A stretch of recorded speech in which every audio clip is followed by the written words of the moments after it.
Question number 5 पढ़ लेते हैं यहाँ पे। A kite is flying at a height of 60 metre above the ground. Kite है तो सीधी बात है कि काइट ग्राउंड से ऊपर उड़ रही है, और सीधी तो नहीं उड़ेगी काइट। काइट कैसे उड़ेगी? यहाँ पे कोई खड़ा होगा तो काइट इस तरह से उड़ेगी, और जब ग्राउंड से नापी जाएगी उसकी दूरी तो इस फॉर्म में नापी जाती है। ग्राउंड से दूरी टेढ़े में नहीं नापी जाती है। तो ग्राउंड से कितनी ऊंचाई पे? ये तो काइट उड़ रही है, ये काइट उड़ रही है, लेकिन ग्राउंड से इसकी जो हाइट आ रही है वो आ रही है हमारी 60 मीटर। और साथ में क्या गिवन है वो देख लेते हैं हम। तो the string attach to the kite is temporarily tied. String यानी धागा, उसको ग्राउंड पे किसी तरह बांध दिया गया है। The incline of the string with the ground is 60 degree, और जो एंगल बन रहा है वो 60 डिग्री का बन रहा है। तो अब ये पूछ क्या रहे हैं? हो सकता है कि ये धागे की लंबाई पूछ लें। तो find the length of the string. Yes, assuming that there is no slack in the, और ये मान के चलिए कि धागे में किसी भी तरह का झोल नहीं है, इस वजह से वो स्ट्रिंग का हाइट जो है वो स्ट्रेट आना चाहिए। ऐसा इनका कहना है कि धागे में किसी भी तरह का झोल नहीं आ रहा है। तो इसको हम देखते हैं, वही करेंगे। गिवन क्या है? नेमिंग दे देते हैं, A B and C. Given की बात करेंगे। गिवन में हमारे पास ए बी है 60 मीटर एंड थीटा है 60 डिग्री। और फाइंड यहाँ क्या करना है हमें? ए सी फाइंड करना है। वी नो दैट की बात करते हैं। वी नो दैट में हमेशा जो हमको पता होता है वो लिखना चाहिए, और पता क्या होता है? पता हमें फॉर्मूला होता है। तो जब हम सरफेस एरिया वॉल्यूम में जाएंगे तो वी नो दैट में हमेशा जितने भी यूज़ होने वाले फॉर्मूले हैं वो मेंशन किए जाते हैं। यहाँ पे मुझे क्या पता है? यहाँ पे मुझे ये पता है कि परपेंडिकुलर अपॉन हाइपो किसको कहा जाता है। तो यहाँ मैं कहूँगी कि साइन थीटा बराबर होता है परपेंडिकुलर अपॉन हाइपो। ये बात मुझे पता है। तो अब मैं लिखूंगी साइन थीटा परपेंडिकुलर मतलब ए बी, और हाइपो मतलब ए सी। अगेन यहाँ पे बताऊंगी साइन थीटा की जगह अब मैं मेंशन कर दूंगी 60 डिग्री। साइन 60 डिग्री बराबर ए बी अपॉन ए सी, और साइन 60 का वैल्यू क्या होता है? हमको पता है √3/2 is equals to, A B जो था वो था 60 मीटर और ए सी था। क्रॉस मल्टीप्लिकेशन डाला जाएगा, ए सी यहाँ छूट जाएगा, 60 मीटर यहाँ रहेगा, 60 के पास में 2 का मल्टीप्लाई हो जाएगा और √3 नीचे आ जाएगा। तो जैसे हमने प्रीवियस वाले सम में इसको सिंपल किया था वैसे ही करना पड़ेगा। ए सी इज इक्वल्स टू 60 को तोड़ना पड़ेगा हमें काय में? 3 में, क्योंकि नीचे √3 है इसीलिए, और मीटर यहाँ लगा देंगे √3 से 3 कट जाएगा, √3 बचेगा, and A C is equals to आ रहा है 40√3 मीटर। ये हमारे धागे का जो है वो लंबाई मिल गया हमें। नेक्स्ट देखते हैं हम इसी के साथ में 6th वाले सम की बात करते हैं। A 1.5 meter tall boy is standing at some distance from the 30 meter tall building. एक 1.5 मीटर का लड़का है और वो एक टॉवर से 30 मीटर दूरी पे खड़ा हुआ है, यानी एक बिल्डिंग भी खड़ी है और एक लड़का भी खड़ा है। तो यहाँ लड़का खड़े का मतलब ये है कि दूसरे पॉइंट पे भी कुछ हाइट हमें बताना पड़ेगी। The angle of elevation from his eyes of the top of the building increase 30 degree and 60 degree as he walks toward the building. Find the distance he walked toward the building. Okay, simple सा सम है, कोई दिक्कत नहीं आने वाली है इस सम में भी। इसको हम सॉल्व करते हैं। क्वेश्चन को बहुत पढ़ के ध्यान से बनाना चाहिए। जो भी हम इसको सॉल्व करते हैं, फिगर जो बनाते हैं हम, फिगर हमारा जो है वो आधा सवाल कह देता है। और अगर आपको मेरे द्वारा बताए गए सम्स ईजी लगते हैं, स्टेप्स ईजी लगते हैं, तो आपको चैनल को सब्सक्राइब करना होगा और वीडियोस को लाइक करना होगा।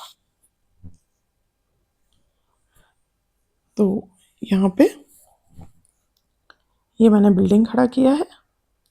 अब चूंकि लड़का खड़ा है तो उसकी भी कोई हाइट होनी चाहिए, तो ये लड़के की हाइट है और लड़के की आंख द्वारा बिल्डिंग का एंगल बन रहा है, तो लड़का यहाँ से नहीं देखेगा,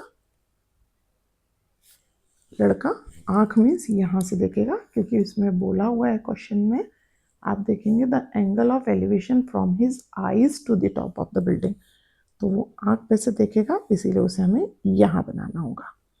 ये हो गया। एंड अगर वो बिल्डिंग की तरफ बढ़ता है यहाँ पे, तो वो एक और एंगल बनाएगा जो कि ये होगा। तो हमसे ये डिस्टेंस पूछा है कि वो कितनी दूर आगे बढ़ा। ये डिस्टेंस निकालने के लिए हमें पहले ये पूरा निकालना होगा, देन हमें ये निकालना होगा, इसमें से इसे माइनस करेंगे। हम सबको नाम दे देते हैं A, B, C and D. C में यहाँ पे चले जाएंगे D dash and C dash, क्योंकि एंगल तो हमारा यही बन रहा है, इसीलिए हमें बात इससे करना होगी। और हमसे पूछा क्या गया है इसमें, फाइंड द डिस्टेंस, और गिवन क्या है हमारे पास, 30 मीटर टॉल बिल्डिंग। ये बिल्डिंग का पूरा हाइट जो है वो 30 मीटर है और ये लड़के का हाइट 1.5 है, तो ये हो गया 1.5 और ये हो गया 28.5। पहली तो यही बात हो गई, क्योंकि हम यहाँ से एंगल बना रहे हैं इसीलिए हम पूरी हाइट नहीं लेंगे, हम इतनी हाइट लेंगे और इसको भी मैं नाम दूंगी बी डैश। तो अब हम बात करते हैं किसकी, जो हमारे पास सब कुछ गिवन है, यानी कि ये बड़ा वाला। डिग्रीज और हमें यहाँ पे मेंशन करनी है, 30 डिग्री एंड 60 डिग्री। ये 30 है और ये 60 है, ये दोनों बातें हो गई यहाँ पे। अब बात करते हैं हम पहले ट्रायंगल की। यहाँ मैं लिख के करूँगी बाकायदा, इन ट्रायंगल, कौन सा triangle, A B dash C dash, इसकी बात करूँगी मैं। यहाँ पे मुझे क्या गिवन है, यहाँ पे मुझे गिवन है A B is equals to 28.5 and theta is equals to 30 degree, और फाइंड क्या करना है, यहाँ बात हो रही है तो पूरा बी डैश सी डैश। तो यहाँ मुझे ये समझ में आ गया कि परपेंडिकुलर और परपेंडिकुलर और बेस कब यूज़ किया जाता है। तो tan थीटा की कंडीशन में परपेंडिकुलर अपॉन बेस यूज़ होता है। यहाँ पे यूज़ होएगा tan 30 डिग्री बराबर परपेंडिकुलर है ए बी डैश और बेस है बी डैश सी डैश।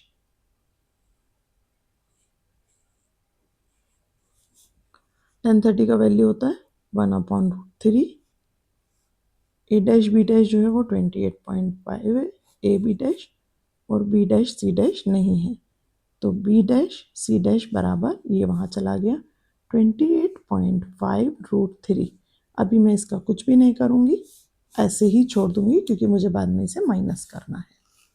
फिर मैं आ जाऊँगी इन ट्रायंगल, छोटे वाले ट्रायंगल की बात हो रही है, अब आप इसे देखिए, इस वाले की, इसकी बात हो रही है। तो बात हो रही है triangle A B dash D dash की। इसमें सेम कंडीशन ये वाला अप्लाई हो रहा है, tan थीटा जो होता है परपेंडिकुलर अपॉन बेस होता है। tan का यहाँ पे इस बार 60 डिग्री वैल्यू गिवन है, परपेंडिकुलर के नाम पे मेरे पास अभी भी ए बी डैश है, बेस मेरा चेंज हो गया, बी डैश के साथ डी डैश हो गया।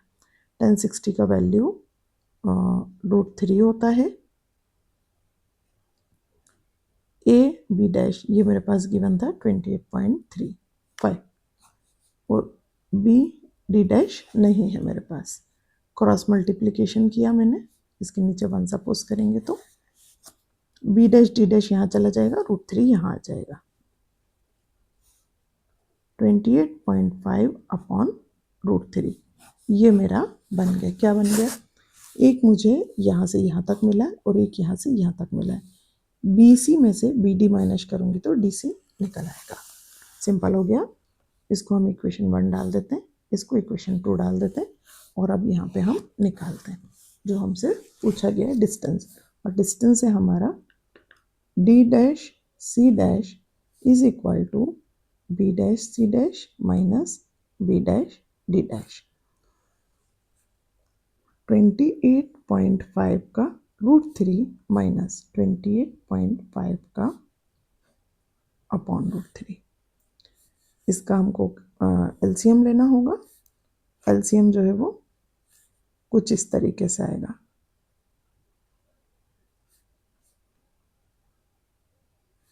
इस तरीके से एलसीएम आएगा आपका। और आगे की कैलकुलेशन आप इसको मल्टीप्लाई करें और फिर ये करें, तो मैं ऐसा कभी कराऊंगी नहीं, क्योंकि मैं कराती ही नहीं हूँ। 28.5 कॉमन निकालूंगी और मैं 3 माइनस 1 करूँगी, साथ में √3 लगाऊंगी। मीटर चल रहा है तो ये हो जाएगा 28.5 इंटू 2 अपॉन √3। क्योंकि √3 को ये बाद में वैसे भी रैशनलाइज करने की बात करेंगे, तो ये हो जाएगा। और ये आएगा मेरा, बहुत ही आसान सी कैलकुलेशन बताती हूँ मैं हमेशा आपको।